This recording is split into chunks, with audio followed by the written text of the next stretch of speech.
Matagumpay na nalansag ng mga operatiba ng Criminal Investigation and Detection Group ang isang talamak na operasyon ng fuel siphoning o paihi sa Bawan, Batangas, nagresulta sa pagkakadakip ng 3 sospek na kinilalang sila alias Mar, Win at Boy. Sa naturang operasyon, nasa batang mahigit sa 5.5 milyong halaga ng petroleum products, kabilang ang isang tanker truck na lula ng 20,000 na litro ng langis at iba pang kagamitang ginamit sa ilegal na paglilipat at pag-iimbak ng krudo at gasolina.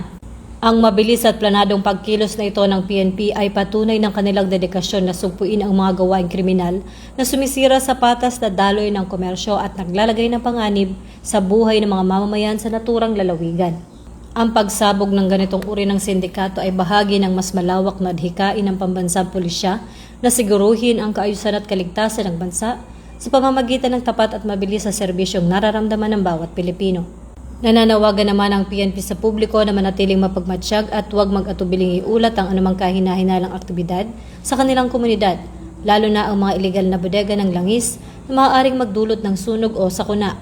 Binigyang diin ng kapulisan na ang pakikipagtulungan ng mamamayan ay krusyal upang tuluyang matuldukan ang mga operasyong gaya ng paihi na nagnanakaw sa kaban ng bayan. Ang PNP ay nananatiling katuwang ng bawat mamamayan sa pagbuo ng isang ligtas at maunlad na pamayanan, habang patuloy ang kanilang mahigpit na pagbabantay laban sa mga nagnanais na lumabag sa batas. Mula rito